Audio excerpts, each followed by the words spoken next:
বিয়ের পরের দিন টিনা শ্বশুরবাড়ির রান্নাঘরে গিয়ে একটা অদ্ভুত জিনিস লক্ষ্য করে। সে খেয়াল করে রান্নাঘরের সমস্ত কিছু গ্যাস স্টোভ থেকে শুরু করে কড়াই, চামচ, হাতা, খুন্তি ইত্যাদি কাঁচ দিয়ে তৈরি।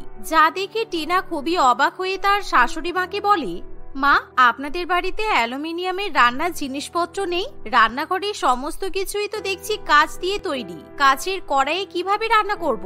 আপনি আমাকে অ্যালুমিনিয়াম বা স্টিলের জিনিসপত্র বের করে দিন। আমাদের বাড়িতে সমস্ত রান্নার সামগ্রী ইচ্ছা করেই কাঁচের বানানো। এখানে কোনো অ্যালুমিনিয়ামের জিনিসপত্র তুমি পাবে না। তোমাকে ওই কাঁচের কড়াইতেই রান্না করতে হবে। আর আমরা কাঁচের প্লেট ছাড়া খাবার খাই না। না মানে, কাঁচের প্লেটে খাওয়া তো ঠিক আছে, কিন্তু কাঁচের কড়াইতে রান্না, কাঁচের খুন্তিতে নাড়া, এটা ভীষণই অস্বাভাবিক। আমি আগে কখনো কাঁচের কড়াইতে রান্না করিনি, তাই আমার খুব ভয় করছে। শোনো, ওই স্টেনলেস স্টিল আর অ্যালুমিনিয়ামের জিনিসপত্র যারা গরিব তারাই ব্যবহার করে।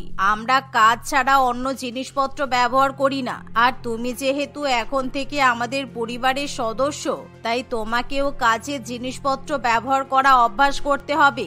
শাশুড়ি মায়ের কথা শুনে টিনার কিছু করার থাকে না। সে চুপচাপ রান্না বান্না করতে শুরু করে। আজকে সে ভাত, ডাল, আলু পোস্ত এবং মাছ রান্না করবে বলে ঠিক করে। কিন্তু সে যখন কড়াইতে মাছ রান্না করে কাঁচের প্লেটে রাখতে চায়, তখনই তার হাত থেকে প্লেট এবং বাটি নিচে পড়ে যায়। আর সঙ্গে সঙ্গে সেগুলো ভেঙে টুকরো টুকরো হয়ে যায়, যার ফলে কাঁচ ভাঙা শব্দ পেয়ে তখনই নীলিমা দেবী সেখানেই ছুটে আসেন। জানোয়ার মেয়ে একটা, তোমার ধারণা আছে তুমি কত দামি একটা প্লেটের সর্বনাশ করেছো? তুমি আমার 12,000 টাকা দামের ডিনার সেটের মধ্যে থেকে একটা প্লেট আর বাটি ভেঙেছো। আমার পুরো সেটটাই তোমার জন্য নষ্ট হয়ে গেল। মা, আমি ইচ্ছা করে করিনি। এই মাছটা রাখতে গিয়ে হাত ফসকে প্লেট আর বাটিটা নিচে পড়ে গেছে। ইচ্ছা করে কি কেউ কাঁচের জিনিসপত্র ভেঙে ফেলে বলুন? একদম চুপ করে থাকো, বেশি ন্যাকা সাজতে এসো না। ইচ্ছা করে আমার কাঁচের প্লেটটা ভেঙে দিয়ে এখন আমি কিছু জানি না বলছো? আমি কিছুই শুনতে চাই না। এসব নাটক তুমি অন্য কোথাও করবে, আমার কাছে নয়। এভাবে শাশুড়ি মা টিনাকে ভীষণই বকাবকি করতে থাকে। সেদিনের পর থেকে টিনা খুব সাবধানে তার শাশুড়ি মায়ের কাঁচের সেটগুলো ব্যবহার করতে শুরু করে। আসলে নীলিমা দেবী কাঁচের জিনিসপত্র ব্যবহার করতে ভীষণই পছন্দ করত। শুধু নীলিমা দেবী নয়, তার পরিবারের প্রত্যেকেই কাঁচের প্লেটে খাওয়া দাওয়া করতে খুবই পছন্দ করত। তাই যখনই তারা অনলাইনে সুন্দর সুন্দর রান্না করা জিনিসপত্র কিংবা কাঁচের প্লেট দেখত, তখনই তারা কিনে নিত। এভাবেই কিছুদিন কাটে। একদিন, শেখর, অনেকদিন হয়ে গেল আমি বাইরের খাবার খাইনি। আমার আজকে রান্না করতে একদম ইচ্ছে করছে না। চলো না, আমাদের বাড়ির কাছে একটা নতুন রেস্টুরেন্ট খুলেছে, ওখান থেকে আমরা একবার ঘুরে আসি। টিনার কথা শুনে শেখর রাজি হয়ে যায়। তাই সেদিন টিনা তার স্বামী, শাশুড়ি মা এবং ননদের সঙ্গে রেস্টুরেন্টে খেতে যায়। কিন্তু রেস্টুরেন্টে গিয়ে খাবারের প্লেট দেখে নীলিমা দেবী বলেন, এ কোথায় নিয়ে এলি? কেমন রেস্টুরেন্ট এটা যে কাঁচের প্লেটে খেতে দেয় না? নিশ্চয়ই এটা বৌমার আইডিয়া। আমরা রেস্টুরেন্টে গেলে প্রত্যেকবারই কাঁচের প্লেটওয়ালা রেস্টুরেন্টে যাই। এই সমস্ত পাতি রেস্টুরেন্টে সিরামিকের প্লেটে খেতে দেয়। আমি তো জানতাম না মা যে আপনারা বাইরে এলেও কাঁচের প্লেটে খাবার খান, কারণ প্রত্যেকটা রেস্টুরেন্টে কিন্তু এরকম প্লেটেই খাবার দেয়। আমি প্রথমবার শুনছি রেস্টুরেন্টেও নাকি কাঁচের প্লেটে খাবার দেয়। থাক মা, শুধু শুধু বৌদিকে বকাবকি করে কি লাভ? তুমি নিশ্চয়ই সঙ্গে করে কাঁচের প্লেট, চামচ, গ্লাস, বাটি সবই নিয়ে এসেছো তো। চলো আমরা এই কাঁচের প্লেটগুলো বের করে খেতে শুরু করি। হ্যাঁ, ভাগ্যিস আমার এই কাঁচের প্লেট, বাটি, চামচ সব জায়গায় নিয়ে যাওয়ার অভ্যাস আছে, তা না হলে আজকে জানি না কিসে খাবার খেতাম। কাঁচের প্লেটে না খেলে আমার তো খাবার হজমই হয় না। এই বলে নীলিমা দেবী 3টে কাঁচের প্লেট, বাটি এবং চামচ বের করে শেখর ও সীমাকে দেয় এবং নিজেও একটি প্লেট নিয়ে খাবার খেতে বসে পড়ে। আর কিছুক্ষণের মধ্যেই ওয়েটার তাদেরকে খাবার পরিবেশন করে। এভাবে তাদের খাওয়া দাওয়া হয়ে গেলে নীলিমা দেবী ওয়েটারকে টাকা দিয়ে দেয়। কিন্তু সেই টাকা দেখে ওয়েটার বলে, ম্যাডাম, আপনি 500 টাকা কম দিয়েছেন। আপনাদের বিল হয়েছে 1,500 টাকা। আপনি আমাকে 1000 টাকা দিয়েছেন। আপনি আরো 500 টাকা দিয়ে পুরো বিলটা পে করুন। আমি ঠিকই বিল দিয়েছি, তোমরা খাবারটা দিয়েছো ঠিকই, কিন্তু তোমাদের প্লেট, গ্লাস বা চামচ কোনোটাই তো আমরা ব্যবহার করিনি, তাই তোমাদের এক্সট্রা 500 টাকা দেওয়ার তো কোনো মানেই হয় না। এমন কথা শুনে ওয়েটার খুবই অবাক হয়। এমনকি নীলিমা দেবীর কথা শুনে আশেপাশে সবাই খুবই হাসাহাসি করতে শুরু করে। দেখুন ম্যাডাম, ওরকম ভাবে তো হয় না। আপনাকে রেস্টুরেন্টের যা বিল এসেছে সেটাই তো দিতে হবে। আপনাকে তো আমাদের প্লেট চামচ খেতে বারণ করা হয়নি। আপনি ইচ্ছা করে খাননি, সেটা আপনার ব্যাপার। আমরা যখন তোমাদের রেস্টুরেন্টের বাসনপত্র ব্যবহার করিনি, তাহলে কেন আমরা 500 টাকা দিতে যাব? তোমাদের রেস্টুরেন্টে যখন কাচের প্লেট, গ্লাস, চামচে আমাকে খেতে দেবে, তখনই আমি পুরো বিলটা পে করব, তার আগে নয়। এই বলে নীলিমা দেবী সীমা, শেখর এবং টিনাকে নিয়ে সেখান থেকে চলে যায়। কিন্তু টিনা তার শাশুড়ি মায়ের ব্যবহারে খুবই অপমানিত বোধ করে। তাই সে কখনো শ্বশুরবাড়ির পরিবারের সঙ্গে বাইরে কোথাও খেতে যাবে না বলে ঠিক করে। এভাবে সময় অতিবাহিত হতে থাকে। একদিন টিনার মা প্রতিমা দেবী টিনার শাশুড়ি মাকে ফোন করেন। কালকে আমার মেয়ের জন্মদিন। আমি চাই আমার মেয়ের বিয়ের পর প্রথম জন্মদিনটা আমাদের বাড়িতেই পালন করুক। আমরা খুবই ঘরোয়াভাবে একটা ছোট অনুষ্ঠান করছি। আপনারা কিন্তু সবার আগে এসে পৌঁছাবেন, কেমন? এই কথা শুনে নীলিমা দেবী খুবই খুশি হয়। তাই পরের দিনে নীলিমা দেবী তার পরিবারকে নিয়ে টিনার বাপের বাড়িতে গিয়ে পৌঁছায়। তারা সেখানে পৌঁছালে প্রতিমা দেবী আগে টিনার শ্বশুরবাড়ির পরিবারকে খাবার খাওয়াতে বসিয়ে দেয়। কিন্তু টিনাদের বাড়িতে ফাইবারের প্লেটে খাবার পরিবেশন করলে নীলিমা দেবী ভীষণই রেগে যায়। আরে আরে, আপনারা কাচের প্লেট ব্যবহার করেন না? আপনারা জানেন এই সমস্ত ফাইবারের প্লেটে খাবার খাওয়া স্বাস্থ্যের পক্ষে কতটা ক্ষতিকর? কাচের প্লেটে খেলে শরীরে কোনো ক্ষতি হয় না, উল্টে কাচের প্লেটে খেলে তার সৌন্দর্যে মন ভালো থাকে। হ্যাঁ সেটাই, আপনারা একটা কাচের ডিনার সেট কিনে নিলেই তো পারতেন। ওই বড় জোর 5000 টাকা দাম হবে। এই সমস্ত ফাইবারের প্লেটে অতিথিদের আপ্যায়ন করলে বড্ড ব্যাকডেটেড বলে মনে হয়। এমন কথা শুনে টিনার বাবা মা ভীষণ পরিমাণে অপমানিত বোধ করে। এমনকি টিনারও ভীষণই খারাপ লাগে। তাই টিনা তার শাশুড়ি মাকে কানে কানে বলে, মা প্লিজ, আপনারা আমার বাপের বাড়িতে এসে অন্তত কাচের প্লেট নিয়ে ঝামেলা করবেন না। বাড়িতে একটা অনুষ্ঠান হচ্ছে, সমস্ত লোকজন এসেছে। আপনারা যেভাবে বলছেন তাতে আমার বাবা মা কিন্তু অপমানিত হচ্ছেন। আমরা ঠিকই বলেছি, ব্যাকডেটেড কে ব্যাকডেটেড বলবো না তো কি বলবো? সত্যি কথা বললাম আর তোমাদের গায়ে লেগে গেল। যাক গিয়ে, অত কথা বলে লাভ নেই। আমরা নিজেদের জন্য যে কাচের প্লেট এনেছি তাতেই আমরা খাওয়া দাওয়া করব। এই বলে নীলিমা দেবী এবং তার পরিবার নিজেদের বাড়ি থেকে নিয়ে আসা কাচের প্লেটে খাবার নিয়ে খেতে শুরু করে। আর যা দেখে টিনা এবং তার বাবা মায়ের খুবই খারাপ লাগে। এভাবে সময় অতিবাহিত হতে থাকে। আর একদিন নীলিমা দেবী কাচের প্লেটে খাবার খাওয়ার সময় ভুলবশত তার হাত থেকে কাচের প্লেট মাটিতে পড়ে যায়। আর তার পায়ের কাছে প্লেটের কাচের টুকরোগুলো ছড়িয়ে থাকে। এমন সময় হঠাৎ করে কাঁচ ভাঙা শব্দ পেয়ে টিনা সেখানে ছুটে আসে। কি অবস্থা মা? আপনার হাত পা ঠিক আছে তো? আপনারা যে কেন শুধু শুধু কাচের প্লেট ব্যবহার করেন তা কি জানি। এই দেখুন, হঠাৎ করে আপনার হাত ফসকে কাচের প্লেটটা পড়ে ভেঙে গেল। শুধু শুধু দাম দিয়ে কাচের প্লেট কেনেন আর একটু হাত ফসকালেই তো শেষ। বেশি জ্ঞান দিও না, তুমি কাচের প্লেটের মর্ম বুঝবে না। একটা প্লেটই তো ভেঙেছে, আবার একটা কিনে নেব। আমরা যথেষ্ট রুচি সম্পন্ন মানুষ।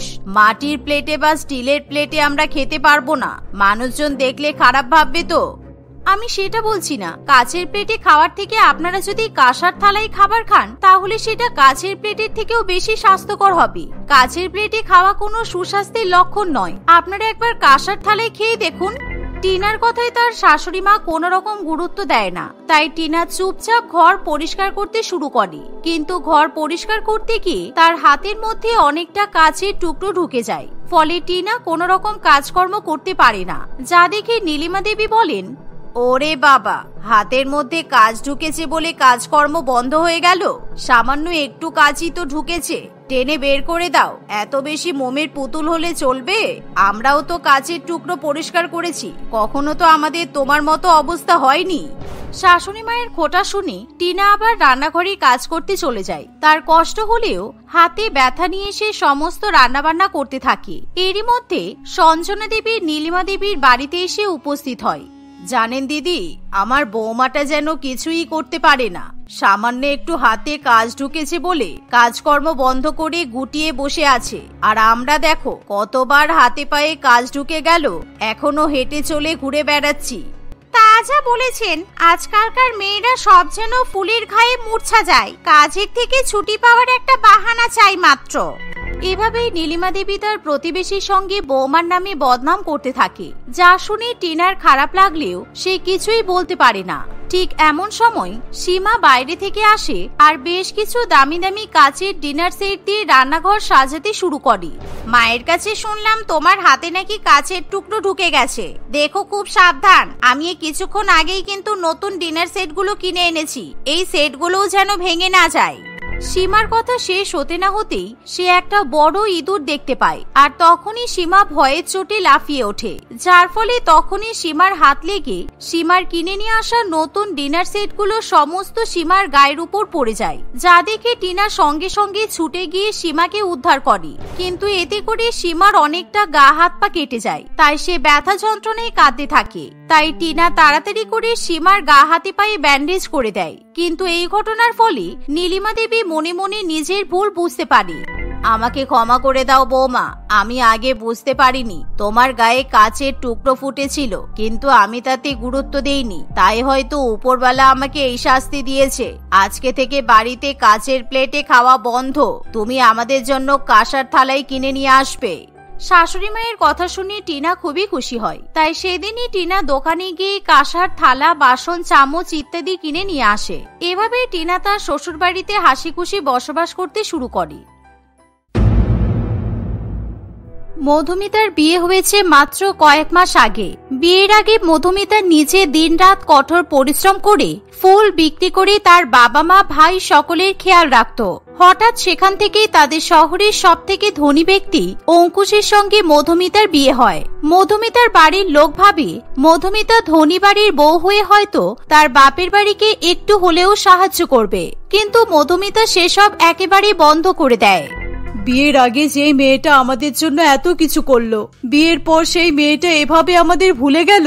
মানুষ এত সহজে কিভাবে পাল্টে যায়? এই নাকি ও আমার নিজের পেটের মেয়ে। আমার যে এত শরীর খারাপ, তাও একবারও ফোন করে খোঁজও নেয় না।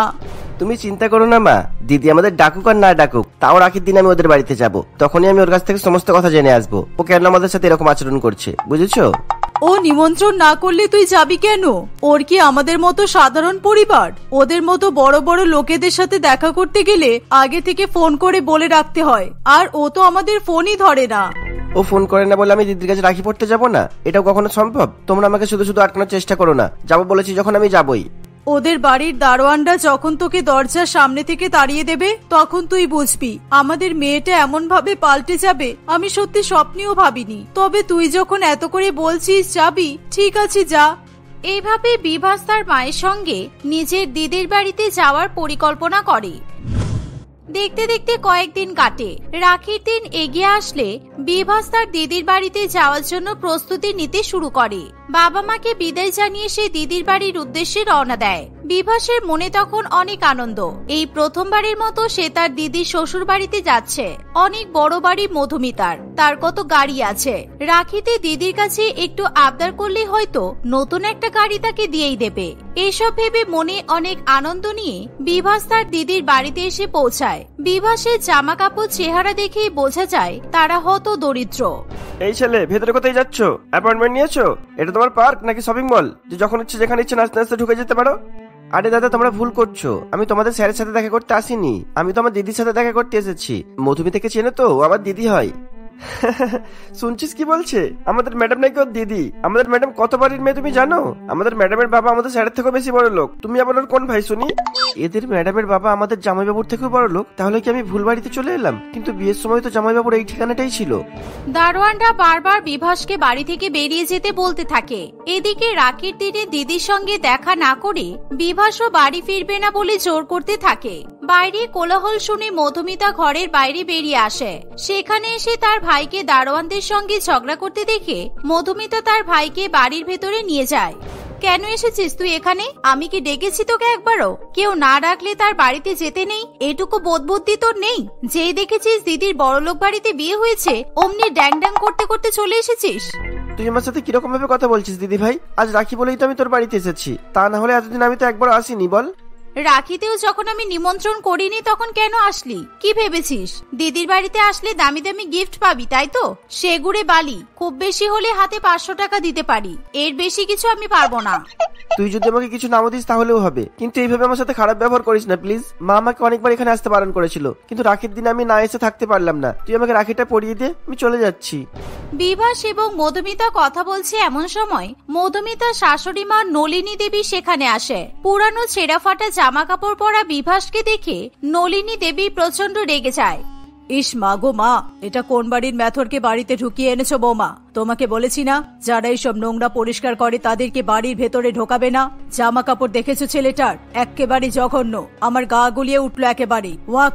এটা নিশ্চয়ই তোর শ্বশুর বাড়ি, তাই না? তোরা কি সবাই গরিবদের সাথে এমনই ব্যবহার করিস? তুই তো জানিস দিদি, আমার আর নতুন জামা নেই, তাই জন্যই আমি এরকম একটা ছেঁড়া জামা পরে এসেছি। তারপরেও তোর শাশুড়ি আমাকে এত কিছু বলে চলে গেল, তুই কেন উত্তর দিলি না বলতো? ও ম্যাথন নয় মা, ও আমাদের পুরানো বাড়ির কাজের লোক। ওর মা আমাদের বাড়িতে কাজ করত, আর ও আমাদের সাথেই থাকতো। সেই ছোট থেকে আমাকে দিদি দিদি বলে ডাকে, তাই ও আজকে রাখির দিনে এসেছে আমার কাছে রাখি পড়তে। আর দেখলেন না আমাকে কেমন তুই তুই করে বলছে। কাজের লোকেদের এত মাথায় তোলা ভালো না, মাথায় উঠে কোনোদিন তোমার মাথাটাই খেয়ে নেবে, তুমি টেরও পাবে না। তাড়াতাড়ি রাখি পরিয়ে 500,000 টাকা দিয়ে বাড়ি থেকে বিদায় করো। এরকম লোক আশেপাশে দেখলে আমার শরীর খারাপ লাগে। এই বলে নলিনী দেবী সেখান থেকে চলে যায়। নলিনী দেবীর কথাতে মধুমিতা কোন রকম বিরোধিতা না করায় বিভাস খুবই কষ্ট পায়। মধুমিতা তার নিজের ভাইকে এভাবে কাজের লোক বলেছে বলে এবং নিজের শাশুড়ি মায়ের কাছে এভাবে অপমান করেছে বলে বিভাসের চোখে জল চলে আসে। মধুমিতা কিভাবে এতটা পাল্টে গেল বিভাস কিছুতেই বুঝে উঠতে পারে না। কিছুক্ষণের মধ্যে মধুমিতা বিভাসকে রাখি পরিয়ে দেয়। এখনো দাঁড়িয়ে আছিস কেন? এবার কি এখান থেকে মন্ডা মিঠাই খেয়ে তারপর যাবি? আর কতক্ষণ থাকবি এখানে? মা ঠিকই বলেছিল, তুই পাল্টে গেছিস। মা এটাও বলেছিল তোকে না জিজ্ঞাসা করে আমি তোর বাড়িতে না যাই। রাখির দিনটা তুই ভাই বোন মিলে একসাথে কাটবো বলেই আমি তোকে না জানিয়ে সারপ্রাইজ দিতে এখানে চলে এসেছিলাম। আমারই ভুল হয়ে গেছে দিদি, আমাকে ক্ষমা করে দিস। এইসব মন গলানো নাকে কান্না না কেঁদে বাড়ি ফিরে যা। এরপর থেকে আমি না ডাকলে কখনো আমাদের বাড়িতে আসবি না, ঠিক আছে? আজকে আমি বলে দিলাম, মনে থাকে যেন। নিজের হাতে আমাকে একটা মিষ্টিও খাওয়াবি না? আমাদের পয়সা নেই বলে তুই আমাদেরকে এত দূরে করে দিলি দিদি। দেখবি একদিন তুই আমাদের কাছে ফিরে আসবি, তখন দেখবো তোর এত অহংকার কোথায় যাই। আমি এত বড় রাজ ঐশ্বর্য ছেড়ে ওই ভাঙা কুটিরে কোনোদিনও ফিরবো না। তোরাও আর কেউ এখানে আসবি না, বুঝলি? আজকে রাখি বলে কিছু বললাম না, পরের বার আসলে দারোয়ানদের বলবো বাড়িতে ঢুকতে যেন না দেয়। বিভাস খুব কষ্ট পেয়ে দিদির বাড়ি থেকে চলে আসে। বাড়ি ফিরে বিভাসের মুখ চোখ দেখেই কমলা দেবী বুঝতে পারে কিছু একটা হয়েছে। সে বিভাসকে অনেকবার করে জিজ্ঞাসা করলেও বিভাস কিছু বলে না। অন্যদিকে বিভাস বাড়ি থেকে চলে যাওয়ার পরেই মধুমিতা কান্নায় ভেঙে পড়ে। তাকে কাঁদতে দেখে অঙ্কুশ সেখানে আসে। কি হলো মধুমিতা, তুমি এইভাবে কাঁদছো কেন? কি হয়েছে? কেউ কিছু বলেছে তোমায়? হঠাৎ কি হলো? কিছুই তো বুঝতে পারছি না। আমার ভাইটা এত ভালোবেসে আমার কাছে রাখি পড়তে এসেছিল, আর আমি কিভাবে ওকে অপমান করে তাড়িয়ে দিলাম। আজকের দিনেও আমি এভাবে ওকে কষ্ট দিলাম। আমি জানি তোমার এসব করতে খুব কষ্ট হচ্ছে, কিন্তু এমন না করলেও তো হবে না বলো। এসব তো তুমি তোমার বাড়ির সবার ভবিষ্যৎ ভালো করার জন্যই করছো। ওরা যখন সত্যিটা জানবে ওরা ঠিকই তোমাকে ক্ষমা করে দেবে। এভাবেই অঙ্কুশ মধুমিতাকে অনেক সান্ত্বনা দিতে থাকে। দেখতে দেখতে আরো কয়েকদিন কাটে। হঠাৎই একদিন সকালবেলা বিভাস এবং তার বাড়ির লোকের ঘুম ভাঙিয়ে তাদের দরজায় কড়া নাড়ার শব্দ শুনে বিভাস তাড়াতাড়ি করে দরজা খোলে। দরজা খুলে সে দেখতে পায় মধুমিতা দরজার বাইরে দাঁড়িয়ে আছে। এত সকাল সকাল মধুমিতাকে সেখানে আসতে দেখে তারা সকলেই খুবই অবাক হয়। মধুমিতা কাউকে কিছু না বলে নিজের ঘরে চলে যায়। কি ব্যাপার, মহলের রানীরাজ হঠাৎ এই ভাঙা কুঠিরে আসতে মন হলো যে? শ্বশুর বাড়ির লোক আর থাকতে দিল না বুঝি? আহারে, তাহলে তুই তোর কোটিপতি বাবার বাড়িতে ফিরে গেলি না কেন? এইসব তুই কি বলছিস বিভাস? ওর কোটিপতি বাবা মানেটা কি? এতদিন পরে মেয়েটা বাড়িতে এলো আর তুই এভাবে ওকে অপমান করছিস? ওকে বলতে দাও মা, ওর পুরো অধিকার আছে আমাকে প্রশ্ন করার কিংবা আমাকে অপমান করার। এখন তো আমি এখানেই থাকবো আর তোমাদের সাথেই থাকবো, তাই এসব কথাবার্তা শোনার অভ্যাস আমাকে করতেই হবে। এসব তুই কি বলছিস? তুই তো স্বামী সংসার ছেড়ে আমাদের বাড়িতে এসে কেন থাকবি? অত সুখ স্বাচ্ছন্দ্য ছেড়ে কেউ এই ভাঙাচোরা ভিটেতে ফিরে আসে? তোরা দুই ভাই বোন যে কি বলছিস আর কি করছিস আমার মাথায় তো কিছুই ঢুকছে না। এখানে বোঝার মতো কিছু নেই তো। তোমার মেয়ে দুটো পয়সার মুখ দেখে এত বেশি উঁচুতে উঠতে শুরু করেছে যে আমার সাথে যেমন ব্যবহার করেছে তেমনি হয়তো শ্বশুরবাড়ির লোকের সাথেও ব্যবহার করেছে, তাই হয়তো ওকে তাড়িয়ে দিয়েছে। বিভাসের কথা শেষ হওয়ার আগেই অঙ্কুশ সেখানে চলে আসে। অঙ্কুশকে দেখে তারা সবাই একেবারে হকচকিয়ে ওঠে। আপনারা সবাই মধুমিতাকে ভুল বোঝার আগে আমি আপনাদেরকে কয়েকটা কথা বলতে চাই, আর সেই জন্যই আমি যত তাড়াতাড়ি পেরেছি এখানে চলে এসেছি। আপনারা প্লিজ ওকে ভুল বুঝবেন না, যত ভুল বোঝার আমাকে বুঝুন, আমাকে অপমান করুন, কিন্তু ওকে কিচ্ছু বলবেন না। অঙ্কুশ বাবু, ছেড়ে দিন এসব কথা, কাউকে কিছু বলতে হবে না। যেটা হয়ে গেছে সেটা নিয়ে আর কোনো জলঘোলা করতে হবে না। আপনার কাজে যেতে দেরি হয়ে যাবে। না, আমি শুনবই। এইভাবে বিবাহিত মেয়ে জিনিসপত্র গুছিয়ে বাপের বাড়িতে ফিরে এলে কত লোকে কত কথা বলবে তুই জানিস না? তুই কেন আমাদেরকে কিছু বলছিস না? এখন যদি অঙ্কুশকেও তুই কিছু বলতে না দিস তাহলে কিন্তু আমরা তোকে এখানে থাকতে দেব না। তাহলে শোনো, অঙ্কুশ বাবুর সাথে আমার একটা কন্ট্রাক্ট ম্যারেজ হয়েছিল। উনি আমাকে কয়েক মাসের জন্য বিয়ে করেছিলেন। ওনার একজন স্ত্রীর দরকার ছিল আর আমার টাকার দরকার ছিল, তাই আমি রাজি হয়েছিলাম। কিন্তু শহরে এত মেয়ে থাকতে অঙ্কুশের আমার দিদির মতো ফুলওয়ালিকেই পছন্দ হলো কেন? আর 6 মাসের জন্য কে বিয়ে করে? এসব কি বলছো ওরা মা? এভাবে সবার প্রশ্নের উত্তর দিতে দিতে অঙ্কুশ আর মধুমিতা 3 মাস আগে তাদের প্রথম সাক্ষাতের কথা বলে। সেদিন অঙ্কুশের গাড়ির সামনে মধুমিতা ফুল বিক্রি করতে গিয়েছিল। মধুমিতা এত মিষ্টি এবং এত সুন্দর একটা মেয়ে হওয়া সত্ত্বেও রাস্তায় ঘুরে ঘুরে ফুল বিক্রি করছে দেখে অঙ্কুশ নিজে থেকেই এই নিয়ে মধুমিতার কাছে প্রশ্ন করে। আমার বাড়িতে একমাত্র আমি রোজগার করি। আমার ভাইয়ের সবেমাত্র 16 বছর বয়স হয়েছে। ওর পড়াশোনা আর মা বাবার দেখাশোনা করার জন্য আমার অনেক টাকার দরকার। সেই কারণে যখন যেই কাজটা সুবিধার মনে হয় আমি সেটাই শুরু করে দিই। তুমি সত্যি একেবারে অনেক টাকা রোজগার করতে চাও? তাহলে আমার কাছে তোমার জন্য একটা ভালো কাজ আছে। তুমি যথেষ্ট নম্র ভদ্র, আর তোমার কথা শুনে মনে হচ্ছে তুমি বাবা মায়ের খেয়াল রাখতে পারো। সেই কারণেই তোমাকে দেখেই তোমার কথা ভাবছি। তুমি কাজটা করতে চাইলে আমাকে জানিও। কি কথা স্যার? আর কি কাজ আমাকে বলুন। আমার বাড়ির সবাইকে ভালো রাখার জন্য আমি সবকিছু করতে পারি। আপনি যা বলবেন আমি তাতেই রাজি। কাজটা একটু কঠিন হতে পারে, তবে পারলে আমি তোমাকে অনেক টাকা দেবো। কাজটা এটাই যে তোমাকে আমার স্ত্রী হয়ে আমার বাড়িতে যেতে হবে। আমার স্ত্রী কয়েকদিন আগেই মারা গেছে। আমার মা সেই ধাক্কাটা এখনো সামনে উঠতে পারেনি। মা পাগলের মতো আমার স্ত্রীকে খুঁজছে, আর তোমাকে একদম আমার স্ত্রীর মতোই দেখতে। তাই আমি চাই তুমি আমার স্ত্রী হয়ে আমার মায়ের সাথে থাকবে। আর হ্যাঁ, নিজের বাড়ির কারোর সাথে কোনো রকমের সম্পর্ক রাখবে না। আমি চাই না আমার মা কোনো রকম ভাবে জানতে পারুক তুমি আমার আসল বউ নাও। কিন্তু 6 মাস কেন? তারপর আপনার মা জানতে পারলে কি হবে? ডাক্তার বলেছেন উনি 6 মাসে সুস্থ হয়ে যাবেন। তাহলে আমি ওনার সেবা করে ওনাকে সুস্থ করে তুলবো।